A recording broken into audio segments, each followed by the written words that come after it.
পাঠ করছি কৃষ্ণা দাস সেনের লেখা গল্প আশা বড়ি।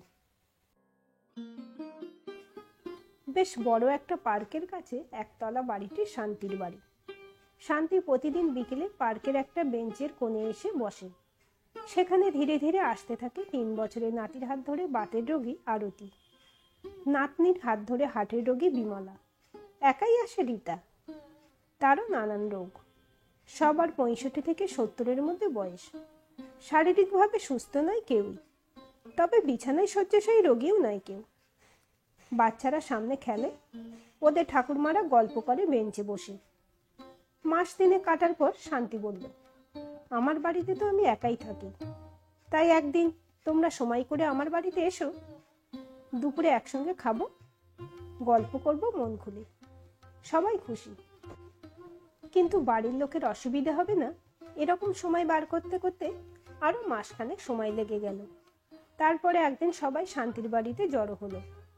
খাওয়া দাওয়া সব সারা হলে খানিক বিশ্রামের সময় টুকেটাকি কথা হচ্ছে। শান্তি বলল, আমার একটা কথা আছে। আমরা এতদিন ভাষা ভাষা জেনেছি সবাই সবাইকে, আজ আমরা নিজেদের কথা মন খুলে বলবো, রাজি? সবাই এক কথায় রাজি। আরতি বলল, সত্যি মনটা মাঝে মাঝে খোলা বড় দরকার, না হলে হাঁপিয়ে উঠি। সবার অনুরোধে আরতি শুরু করল। সংসারে আমার এক ছেলে, বৌমা আর ওই নাতি। স্বামী অনেক দিন নেই, বাতের ব্যথার জন্য তেমন কিছু কাজ করতে পারি না বলে বৌমার মুখ বেজার হয়। তাই কষ্ট হলেও এই পার্কে নাতিকে নিয়ে আসতেই হয় তার বায়নার জন্য। তাছাড়া বৌমা কাজ সেরে এ সময়টা বিশ্রাম নেয়। বলতে বলতে তার মুখটা কেমন যন্ত্রণায় বেঁকে গেল। কোমরে হাতটা চেপে ধরল। শান্তি তাড়াতাড়ি উঠে একটা মলম একটু ঘষে দিয়ে একটা হট প্যাড চেপে ধরতে কয়েক মিনিট পরেই আরতির মুখ হাসিতে ভরে উঠল। বলল, বাহ, ব্যথাটা তো বেশ কমে গেল। কেউ কিছু বলল না। আরতির বাড়িতে এইটুকু করারও কেউ নেই, সে কথা সবাই বুঝলো নীরবে। বিমলা বলে, আমি হলাম ভাগের মা। 3 ছেলের বাড়িতে 4 মাস করে থাকতে পাই। বছরে 3 বার আমায় 3 বাড়িতে মানিয়ে চলতে হয়। মাঝে মাঝে শুনি মাকে বৃদ্ধাশ্রমে দিয়ে এলেই হ্যাপা চুকে যায়। কবে যে কোন জায়গায় দিয়ে আসবে কে জানে, সেই ভয়ে আছি আমি। রীতা বলে, আমার তো একটি মেয়ে, বিয়ে হয়ে গেছে, থাকে পুরুলিয়ায়। মেয়ে খুব ডাকাডাকি করে ওর কাছে থাকার জন্য। ওর সংসার আছে, ওরা 2টি, ছোট্ট এক নাতনি আর শাশুড়ি। মেয়ে শ্বশুর বাড়িতে থাকবো এ ভাবনা আমার তো মাথায় আসে না। এই নিয়ে মেয়ের সঙ্গে মন কষাকষি, একাই থাকি। তবে এই একা একা থাকতে ভালো লাগে না। সারাদিনের মধ্যে এই বিকেলটুকুর জন্য বসে থাকি। শরীরে তো টুকিটাকি অসুখ লেগেই রয়েছে, আর কটা দিন কাটিয়ে দিতে পারলেই বাঁচি। শান্তি বলল, আমার বিয়ে হয়েছিল বেশ ছোট সংসারে। বিএসসি পাশ করার পর বিয়ে, শাশুড়ি, ননদ আর আমরা 2জন। কিন্তু 2 বছর পর কোনো বাচ্চা না হয় অমন ভালো শাশুড়ি বদলে যেতে লাগলো। এর মধ্যে আমরা 2জনে টেস্ট করেই জেনেছি শারীরিক ত্রুটি আমারই। চিকিৎসা করে কোনো ফল হবে না। আমি কুণ্ঠিত। আমার স্বামী তার মাকে খুব ভয় পেত, এ কথা মাকে বলতে পারল না। মা যখন আমার সঙ্গে খারাপ ব্যবহার শুরু করলো দিনের পর দিন, তখন আমি মাকে জানালাম সব কথা। মনে আছে, বলতে বলতে কেঁদে ফেলেছিলাম। কিন্তু মা ক্ষিপ্ত হয়ে উঠল বংশধরের জন্য। এদিকে বাচ্চা অ্যাডাপ্ট করতেও দেবে না। আচ্ছা বলো তো, আমার শারীরিক ত্রুটি থাকলে আর তা সারার অযোগ্য হলে আমার কি করার আছে? আমার শাশুড়ি উঠতে বসতে অপমান করতে শুরু করলো, আর আমার স্বামী দুঃখ পেলেও কিছু বলতে পারতো না। যেন শাশুড়ি আমায় পেট ভরে খেতে পর্যন্ত দিত না, কেবলই কুৎসিত ভাষায় কথা বলতো। প্রতিদিন এই অত্যাচার সয়ে আর না পেরে তখন বাধ্য হয়ে বাপের বাড়ি চলে এলাম। বাবার উৎসাহে পড়াশোনা শুরু করি। অঙ্কে এমএসসি করে রিসার্চ করতে করতে স্কুলে চাকরি পেলাম। এর মধ্যে মা বাবাও চলে গেল। ওই স্কুলের প্রধান শিক্ষিকা হয়ে রিটায়ার করেছি। এই ছোট্ট বাড়িটা কিনে একাই থাকি। কয়েকটা পত্রপত্রিকার সঙ্গে যুক্ত, কিছু লেখালেখি করি। রান্না, ঘরের কাজে সময় কেটে যায়। তবে মাঝে মাঝে নিজেকে বড় একা লাগে। তখন বড় দুর্বিষহ লাগে নিজের এই নিঃসঙ্গতাকে। সবাই চুপ করে থাকে। প্রত্যেকে মনুষ্যকে দেখে তাদের নিজেদের জীবনের বড় অসহায়তার জলছবি। একটু পরে শান্তির প্রশ্ন, আচ্ছা বলো তো, তোমরা যে যেখানে আছো ভালো আছো? নিজের সংসারে যেমনটি ছিলে তেমনটি আজও আছো? এখনকার সংসারকে তোমাদের নিজেদের মনে হয়? প্রায় সমস্যারে সবাই বলে ওঠে, একদমই নয়, ছেলের সংসারে আশ্রিত মনে হয়।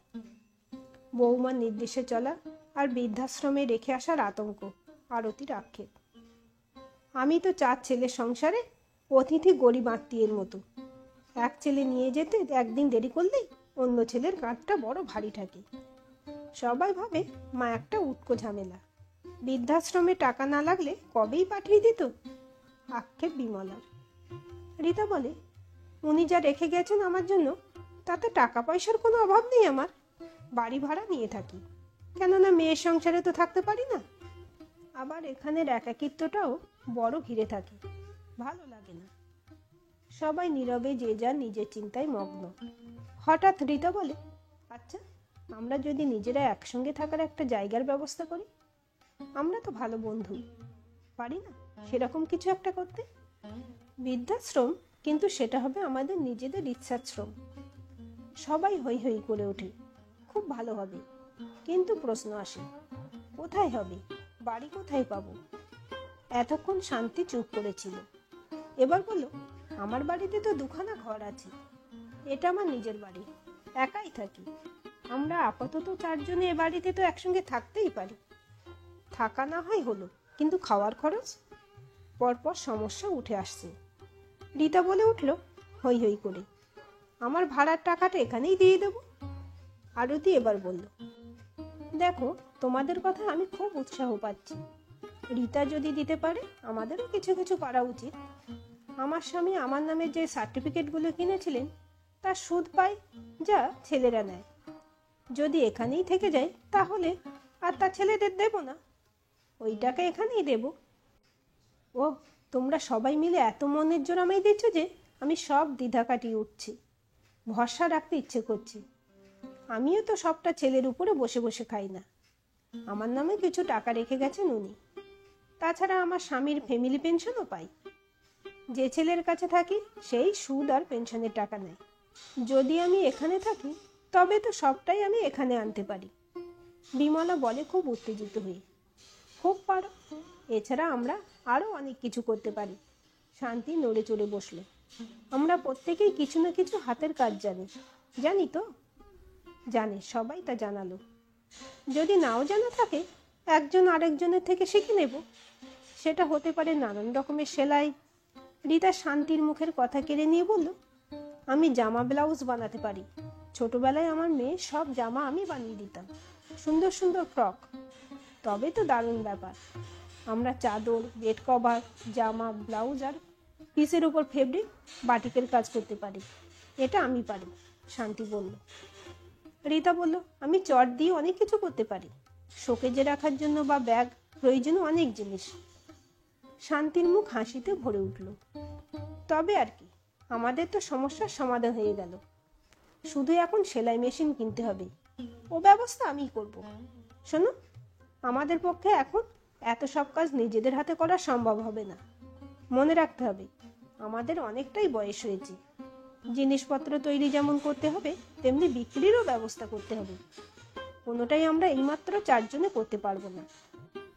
তাই আমার মাথায় একটা বুদ্ধি এসেছে, আমরা যদি এইসব জিনিসগুলো শেখাবার স্কুল খুলি তাহলে মেয়েদের এইসব কাজ আমরাই শিখিয়ে দেব। এবারে আমরা জিনিস বেশি তৈরি করতে পারলে তার বিক্রির ব্যবস্থাও করা যাবে। বিমলা হতাশ, মাথায় হাত দিয়ে বলে, এত সব কে করবে? শান্তির সান্ত্বনা, আমার উপরে যদি ভরসা রাখো আর যার যতটুকু জানা আছে তা যদি উজাড় করে দাও তবে আমাদের এই চেষ্টা ব্যর্থ হবে না। তোমরা দেখে নিও। সবাই একজোট হয়ে তা মেনে নিল। কিছু দ্বিধা থাকলেও প্রত্যেকের মনের মধ্যে একটা সুন্দর নাম না জানা অচেনা সুরের মূর্ছনা ছড়িয়ে পড়ল। নিজেদের মধ্যে সবাই মগ্ন হয়ে গেল। শান্তি চেয়ে চেয়ে দেখছিল সবাইকে। খানিক পরে বলল, তোমরা বাড়ি গিয়ে ঠান্ডা মাথায় ভাবো সব কিছু উল্টে পাল্টে। হুট করে কিছু সিদ্ধান্ত নিয়ে না, সময় নাও। বলে হেসে ফেলল। সময়টা কিন্তু সামনের মাস পর্যন্ত, না হলে বিমলাকে চলে যেতে হবে তার অন্য ছেলের কাছে। বিমলা মাথাটা নিচু করে বলল, হ্যাঁ তাই। এটা আজ থেকে 5 বছর আগেকার ঘটনা। আজ এই বাড়িটাকে দেখলে অচেনা মনে হবে। শান্তি নিজের বাড়িটা লিখে দিয়েছে আশাবরীর নামে। 4 বন্ধুর আদ্যাক্ষর মিলিয়ে নাম। আশাবরীর নাম এখন আর অচেনা নয় স্থানীয় মানুষের কাছে। এই 5 বছরে 4 জন থেকে 20 জন ষাটোর্ধ্ব আবাসিক রয়েছে। তাদের থাকার জন্য ঘর বেড়েছে, দোতলায় ঘর উঠেছে, তার উপরে প্রশস্ত ছাদ জুড়ে মরশুমি ফুলের চাষ। নানান ধরনের টবে প্রচুর সবজি ফল হয়, দেখাশোনার জন্য অভিজ্ঞ লোক আছে। ওই সব ফল ফুল বিক্রি হয়। বাড়ির সামনেটা ঘিরে 2খানা ঘর রয়েছে। অতি অল্প টাকায় মেয়েদের নানা রকমের হাতের কাজ শেখানো হয়। অত্যন্ত গরিবদের শেখাতে পয়সা নেওয়া হয় না। তারা কাজ শিখে এখানে অন্যদের সাথে জিনিস উৎপাদনের কাজে লেগে পড়ে। বছরের 2 সময়ে প্রদর্শনী হয়। ওইখানে এখানে তৈরি সবকিছু জিনিস বিক্রি হয়। সে ফুল ফল অন্য জিনিস যাই হোক না কেন, অর্ডার নেওয়া হয় এবং অর্ডার আসেও প্রচুর। কেননা এখানে জিনিসগুলো মেয়েদের দিয়ে বড় আন্তরিকতার সঙ্গে তৈরি হয়। জিনিসের মান যেমন ভালো, দামেও বাজারের থেকে সস্তা। ব্যাংকে একটা অ্যাকাউন্ট তৈরি করা হয়েছে। খরচ খরচা বাদ দিয়ে সে ফান্ড ক্রমাগত বৃদ্ধি পাচ্ছে। আবাসিকদের স্বাস্থ্যের নিয়মিত চেক আপের জন্য ভালো ডাক্তারের ব্যবস্থা আছে। সবচেয়ে বড় কথা, বৃদ্ধারা এখানে শুধু থাকেই না, তারা আনন্দের সঙ্গে কাজ করে, বেঁচে থাকার আনন্দ পায়। আবার ইচ্ছুক নানান বয়সী মেয়েরা স্বনির্ভর হয়ে ওঠে। এই 4 বন্ধুর শরীরে এখন বয়সের ভার চেপে বসেছে। শুধু দেখভাল করা ছাড়া আজ আর কোনো দায়িত্ব তাদের উপর নেই। তারা পরিতৃপ্ত। 4 বন্ধু জীবনের শেষে এক অমৃতের সন্ধান পেয়েছে। 5 বছর আগের মৃত্যুর অপেক্ষায় কাটানো প্রাণগুলি ধীরে ধীরে এখন অসামান্য হয়ে উঠেছে। এর জন্য বাকি 3 জন শান্তির কাছে চিরকৃতজ্ঞ। শান্তি হাত দুটো কপালে ঠেকিয়ে বলে, আমার যে এত পাওনা ছিল তা তো কোনোদিন ভাবিনি। প্রতিদিন ভোরে দোতলায় খোলা ব্যালকনিতে 4 বন্ধুতে বসে গল্প করে। একদল মেয়ে ঘরে ঢুকে হাতে গোছা গোছা ফুল নিয়ে। বাগান থেকে ওরা ভালোবেসে তাদের মামুনিদের প্রতি সকালে এই ফুল দিয়ে যায়। এই 4 জন আশাবরী সবার মামুনি। ওরা সানন্দে দুহাত ভরে ফুল নেয়। এ ফুলের সৌরভ সারাটা দিন ঘরে ঘুরে ফিরে বেড়ায়। জীবনের শেষ দিন পর্যন্ত এই সৌরভের মধ্যে, আনন্দের মধ্যে তারা কাটিয়ে যেতে চায়।